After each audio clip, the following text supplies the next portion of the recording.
What's good, y'all? I'm Dr. Trehunna. So at one point in time, we were all taught that your metabolism is gonna slow down, right? So once you start getting a little bit older and you start seeing that the scales start trending up versus down, you start blaming it on your metabolism. But did you really know that your metabolism naturally doesn't slow down? It's that your overall hormonal profile changes and your actions change. So today, what we're gonna cover is why your quote-unquote metabolism slow down and what you could ultimately do to reverse it, okay? And you can go ahead and start seeing the scale drop once again. Cool? So first things first, what is metabolism? Metabolism is the sum of all the metabolic processes that's happening within the body. So for instance, for your body to go ahead and break down food, right? Using the digestive system. The sum of your body making sure that your immune system is primed and ready to go, right? Even me moving my hand, right? All these things require energy, or ATP, right? Which is adenosine triphosphate, long story short. But what happens when people's quote unquote metabolism slow down, right? You're thinking that, oh man, for some odd reason, everything that's happening within my body is just because of age, it's just not working as efficiently. Which could be true in a sense, but that is not the main cause of it. It's off the mere fact that you are somebody who's probably giving your body some energy or some nutrition that's gonna basically require change within your hormonal profile. All right, and today what we're gonna cover is the main reason why your metabolism slow down is because of insulin resistance. Okay, I'm gonna repeat. Insulin resistance. Now, what is insulin resistance in the first place? Insulin resistance is when every single time you have some glucose or some carbohydrates, right? Insulin is spiked. The whole purpose of insulin, or the main purpose of insulin, is to make sure that glucose is removed out your bloodstream and into these glucose or muscle deposits that it need to be placed at, okay? So for instance, a lot of things that hold glucose or glycogen, such as your muscle, such as your liver, such as fat cells, etc., right? So the whole purpose of insulin is to help your body store energy, right? Now, ironically, because we live in America and the average American eats a SAD diet, which is a standard American diet, whole lot of carbs, whole lot of fat, we are spiking our insulin day in and day out. And based off how we was taught and it was, indoctrinized for us to eat, we're not just eating insulin spiking foods once or twice a day. We're eating it 4 to 5 times a day. Why? Because it was all taught at one point in time, oh, well, if you eat more times a day, you're gonna boost your metabolism faster, right? But all of these things are myths, and nobody ever got down to it and figure out why are they even saying these things in the first place, So because you're hearing this information and you're following this information and you're seeing the scale going up, but because you heard it all your entire life, you don't question that information. That's what I basically do. I make you question the majority of the norms or things that were known canonically, right? And I make you put it right front and center and be like, okay, this doesn't actually make sense, okay? So once again, insulin tells your body to store energy. Now, what are the things that, once again, spike insulin?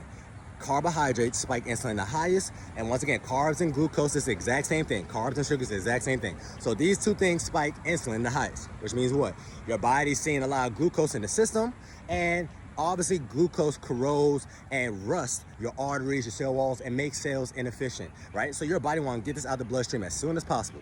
Just so you have an idea, 4 grams of carbs is 1 teaspoon of sugar, right? Right now in your body, if you didn't eat nothing, you only have about a teaspoon of sugar flowing in your body at a time.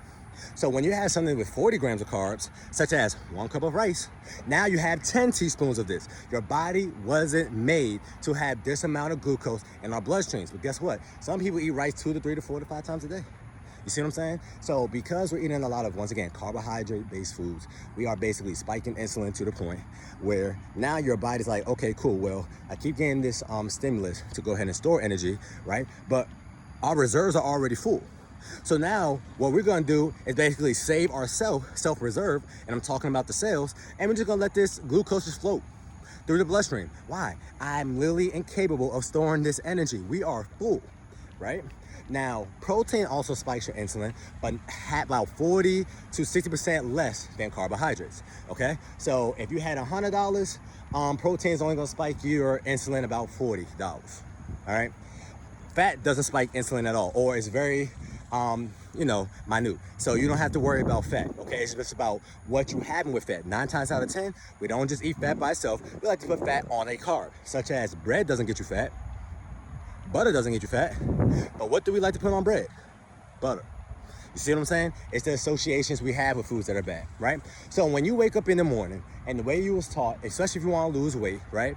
Oh, make sure you have some oatmeal for breakfast, which got about 30 grams of carbs per one little packet, right? And you're probably not just gonna have one packet, you're gonna have two, right? Some people like to put butter in the oatmeal, but that's cool, right? And then you having a little snack, you're snacking on some trail mix before lunch, which is a whole lot of carbs, right? And then you going ahead and having Subway, because we was all taught, oh, Subway, eat fresh, oh, it's healthy, this is better than McDonald's, so I'm gonna go ahead and have some Subway. You're having that whole foot-long sub, right? Whole lot of bread, whole lot of mayonnaise, whole lot of oil and vinegar, whole lot of processed meats, right? And then you get home from work and you're like, you know what? I did good all day. Let me just go ahead and have a smoothie, right? Have a smoothie, whole lot of carbs. Once again, carbs and sugars, the exact same thing. Fruits, a lot of fructose, which is sugar, right? And then you having dinner. And what you're having for your dinner plate, you're having a sliver of protein, you're having a starch, or if you're trying to lose weight, you're probably having a sliver of protein and you're having a salad, but that salad has literally some dressing on every single little part of every single leaf in that bowl. So you really don't like salad, you like the dressing, which is sugar or carb based, you know? And then you rinse and repeat, and you do that all over again for the next day. And after 10 years, your body's gonna be like, yo, all this person is providing me is glucose, right? And we don't need all that glucose, so we're gonna start shutting down. That's when your insulin levels start to rise. That's when your fasting blood glucose levels start to rise. That's when somebody starts to become pre-diabetic or type 2 diabetic, you know? Because at the end of the day, a lot of people think, oh, well, I just probably had 2 bad years for me to become diabetic. 9 times out of 10, it was what you've been doing for at least 10 years.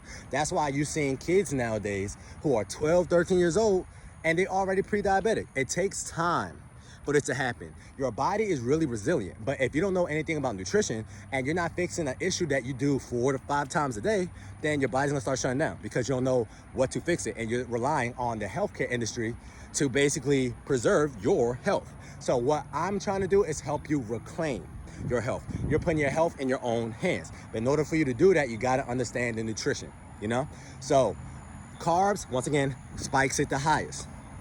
So what you need to do, if you're somebody who is quote unquote having a slow metabolism, you need to get into a fat burning state. How do you get into a fat burning state? Have less carbs. Why? Because insulin tells your body to store. The only time insulin is being spiked is if you're having a lot of carbs or glucose, right? So if you keep your insulin low, then that means your body can start using this. That's what it's there for, okay? Your body fat is there for a rainy day when this person or your body's like, okay, cool, this person's not feeding me or giving me energy exogenously, which means from an outside source, we gotta use this. But all body fat means is at one point in time, you overfed yourself. Now, a lot of people, I mean, if you're 30 years old, right, and your BMI is over 26, 27, 9 times out of 10, you've been overfeeding yourself for a long time, for about 20 to 30 years. That's why your BMI is like that, right? But some people, they probably just had, a stint of time where you was very stressed, okay? And if you was very stressed, believe it or not, you can go ahead and spike your insulin as well. Why? Because stress is a glucose or cortisol itself, which is the main stress hormone that everybody knows about, is a glucocorticoid, which means what? What it's gonna do is gonna go ahead and break down your protein and gonna turn it into glucose.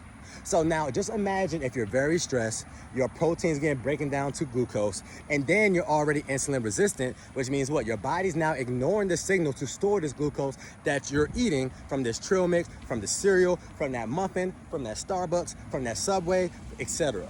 Okay? From the Doritos, from your, okay, I gotta have a glass of wine every single night. All these things add up, So what you need to do is be aware of what you are doing. Simple. Okay?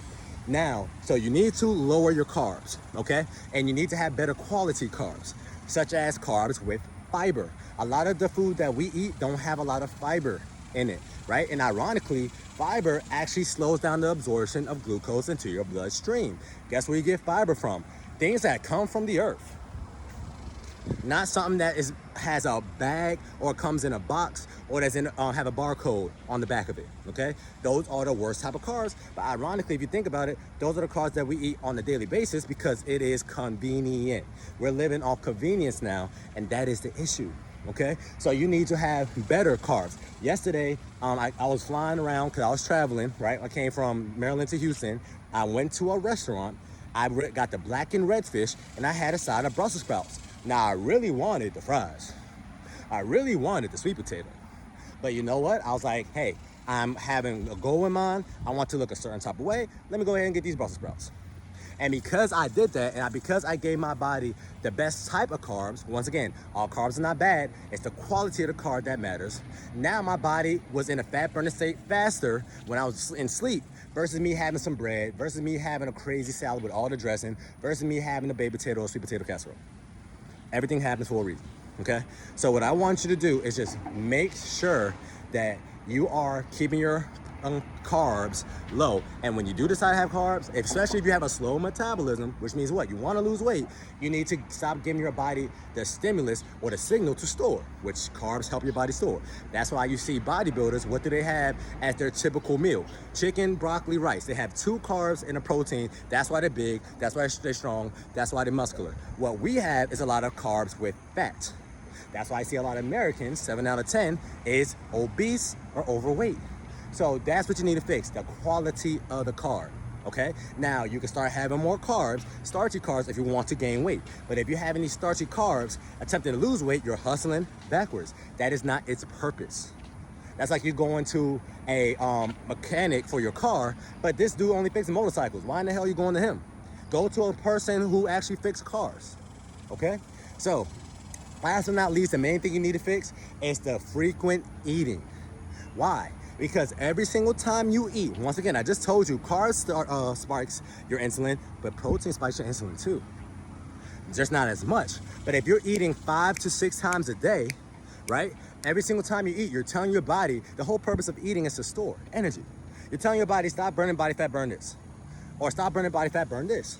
So because you are constantly eating, you're never giving your body an opportunity to literally start tapping into his own body fat. The only time people's bodies is even almost able to tap into his own body fat is if you are asleep. Because when you're awake, in the first hour or two, you're putting some calories into your system, and your body cannot burn body fat when calories are in the system. So you need to cut down. If you're somebody that eats 4 to 5 times a day, have a couple of snacks, what I want you to do is start prioritizing meals. Have more meals in a day than snacks. What a lot of people do, they have one meal, and then the whole day is consistent of nothing but snacks. The whole purpose of eating is to get full. So what I want you to do is go ahead and have a meal where you know, after I have this meal, I am put down for the rest of the day. I would be surprised if I get hungry later. If you get hungry later, have another meal. But guess what? Snacks taste a little bit better. That's why people like to have a lot of snacks. And that's why the average person walking around is not too happy with their body composition. Okay? So when it comes to fat loss, it's all about sacrifice. It's all about knowing. Okay? So what I need you to do, if you have a slow metabolism, you need to be, one, watching your carbs, okay? Have better quality carb, have leafy greens. All carbs is not the devil. It's the carbs you like that, once again, comes in a bag, box, or have a barcode on it. 2, you need to go ahead and stop your frequent eating. Last but not least, you need to go ahead and move more, okay? Because what your muscles are here for, they're glucose deposits, which means what?